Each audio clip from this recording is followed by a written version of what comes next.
اعوذ باللہ من الشیطان الرجیم بسم اللہ الرحمن الرحیم۔ اللہ نے اسی مقام نسبتی کی اہمیت کو جتلانے کے لیے اپنے کلام مقدس میں اپنے حبیب صلی اللہ علیہ وآلہ وسلم کے لباس کی قسمیں کھائی ہیں۔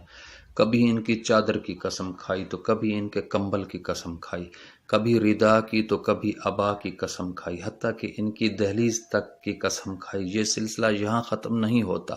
بلکہ ان کی اولاد اور انصار کی قسمیں کھائیں، پھر ان کے گھوڑوں کی قسمیں کھائیں، اور حد تو یہ ہے ان گھوڑوں کے سموں کی، ان کے قدموں کی دھول کی اور ان کے ٹاپوں سے نکلنے والی چنگاریوں کی قسم کھا کر بتایا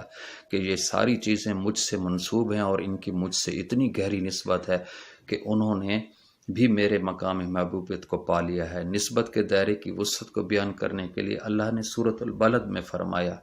لا اقسم بہذا البلد، اللہ نے فرمایا مجھے اس پورے شہر کی قسم کہ جس میں میرا حبیب خرامہ خرامہ چلتا ہے، اور اس میں پیدا ہونے والے مولود سعید کی قسم، یعنی وہ شہر جو 80% کفار و مشرکین سے بھرا ہوا ہے، محبوب کی نسبت سے پورا شہر ہمیں اتنا پیارا ہے کہ اس کی ہم قسمیں کھا رہے ہیں۔ آپ یہ تو جانتے ہیں کہ کوئی فرد جب قسم کھاتا ہے تو اس کی دو وجوہات ہوتی ہیں، یا اس سے محبت ہوتی ہے یا اس کے لیے وہ چیز قابل احترام ہوتی ہے۔ ایک مسلمان اللہ کی یا قرآن مجید کی قسم کھاتا ہے تو اس میں قسم کی وجہ احترام ہے، یا پھر اپنی اولاد کی یا اپنی جان کی قسم کھاتا ہے تو اس میں قسم کی وجہ ان چیزوں سے محبت ہے۔ آپ دیکھیں کہ اللہ عز و جل نے جن چیزوں کی قسمیں کھائی ہیں ان میں اس کے لیے یا تو احترام کا پہلو ہوگا یا محبت کا، یا دونوں ایک ساتھ ہوں گے۔ آپ نے کبھی قسم کے مقصد و مراد پر بھی غور کیا ہے؟ آدمی محترم اور محبوب چیزوں کی قسم کیوں کھاتا ہے؟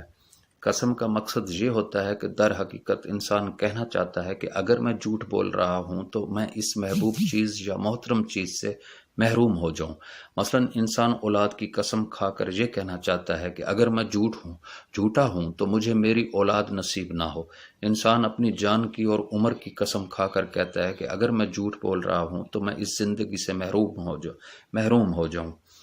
انسان اللہ اور قرآن کی قسم کھا کر کہنا یہ چاہتا ہے کہ اگر میں جھوٹ بول رہا ہوں تو میں اللہ اور قرآن سے محروم ہو جاؤں۔ تو اللہ عز و جل نے اپنے حبیب صلی اللہ علیہ وآلہ وسلم اور ان کی آل پاک علیہم الصلوۃ والسلام اور ان کے منصوبات کی قسمیں کھائی ہیں، تو اس سے تاثر دینا چاہا ہے کہ یہ چیزیں مجھے اپنی جان و اولاد کی طرح عزیز ہیں اور میں انہیں کھونا نہیں چاہتا، کیونکہ میرا عظیم سرمایہ یہی ہے۔ اب اس گفتگو سے آپ کو نسبت کا مقام سمجھ آ گیا ہوگا، اس لیے آخر میں دعا کروں گا کہ خالق سارے مومنین کو پاک خاندان علیہ الصلوۃ والسلام کے منصوبات کے احترام و ادب کا شعور بخشے اور توفیق بھی عطا کرے۔ خالق کائنات اپنے نمائندہ آخر یعنی ہمارے امام زمانہ اجل اللہ فرج الشریف کا ظہور و خروج جلدی فرمائے، آمین یا رب العالمین۔ یا رب محمد وآل محمد صلی علی محمد وآل محمد وعجل فرج آل محمد۔